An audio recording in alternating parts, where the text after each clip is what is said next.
category, and they all feel like they show make sense. some I mean, crazy characters that stuff we really that's weren't gonna be seeing fun. much of, getting a little bit of love. Those that were being played Like you know, all before the Grey time, Talon was getting considered kinda really taken good, down. we GT saw losing permanent NA spirit is starting scaling to is use gonna, I him. mean, that's gonna hurt. I think that's And then really he a key started to part of the turn into like character's this success. S tier Holiday hero. definitely got taken down a pretty significant notch in terms of the raw And damage then he needed from to the be power nerfed tag, from this last patch which I actually slightly. think is the right way to do this change. Like, it still gives you the utility. It's still good at setting up lassos, and it's still going to be, you know, more consistent than it was prior to the recent changes. But the raw damage from just barreling somebody 4 or 5 times, okay, that's been taken down a little notch, which makes sense to me. I think one thing to bear in mind in the context of all these changes is that, let's say like Celeste, for example, you know, with some of the damage bonuses, the overall health pools have come down for everybody. So that kind of makes some of these more burst type heroes a bit more powerful. Like we'll see Vindicta got some slight buffs as well. Drifter also got some slight buffs. You know, bursty heroes, I think, are going to get a in lot Street of Ball, value we're in from this one patch. now. Mina included. Mina's already. I actually think Mina's in. Let me know how Mina place. feels. But I think Mina. Does she feel like mega super squishy? Does it feel I think like it's going to make Mina also more attractive. her ult is I'm kind of expecting more to see a bit more oppressive? Celeste, a bit more Mina. But the shift changes are the ones I'm most interested to see what you guys think. I do think that T3 Sanguine is actually, that's a massive buff. The range on the bats, because remember that range is applied every time you proc the bats, which I believe is still 3 times at tier 3. So you have like a pretty bonkers escape now on Mina. I mean, this was, I think, the ability that was kind of checking her power, getting, you know, came in really strong, got nerfed pretty heavily. And now, I mean, that's the kind of change that makes you think maybe max bats, this hero is going to be really hard to catch. Well, you mentioned Shiv, and honestly, I think that might be one of the most. I agree with interesting what ones Jake we've said actually here. I seen, think the buff in to the bats is what's going to make up character-specific for how ones, 'cause squishy I she I think it was is. Cosmetical talking. Big damage, about but super Shiv, squishy. And I just want to actually, I'll just say the tweet really quickly. He said he thinks the old Shiv is more fun for his own playstyle, but the new Shiv definitely isn't awful either. People are very prone to overreacting. People just need to get used to the new Shiv. You have to build differently, which is interesting. And I think what's also interesting is the fact that now slowing Hex stops his alt fire from giving the extra movement, but also you can't right click as much to get away, considering it costs now more ammo. I think that's a really cool change, but also Slice Nice with a change as well with damage amp. I mean, it's you just have to play Shiv differently, but I'm really curious to see if we're gonna have any teams actually play him today with these changes. I do think I the imagine we killing blow will. I mean, changes if I'm not are a mistaken, pretty when I was confident- looking maybe they're a at, big win to like the older playstyle of Shiv, where you're really playing around killing blow. I think last I patch, I people think were I was mostly listening using to killing blow Lomain. to escape, right? Or like, I actually it felt can't like that, remember at now. least as much as they were actually. Maybe I going for should kills, seal my lips but the- because I can't remember who said it, and so now I don't remember if it was accurate information or not. But if I remember correctly, I was hearing that Shiv is actually still really strong. It's just a different build style. So I imagine we'll be seeing him played as a frontline.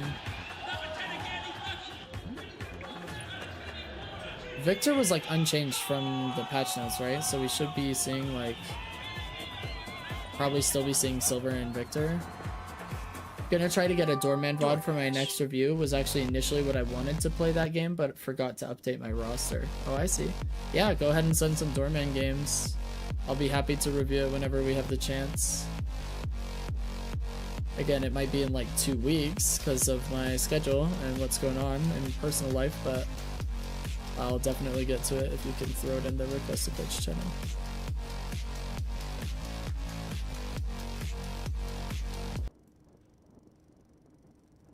Oh, you know what? I've got Deadlock running. We should exit this. Faux show.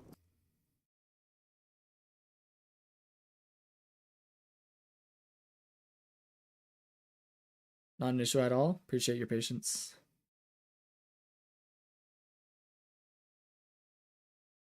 Is this like the new Minions movie coming out or something?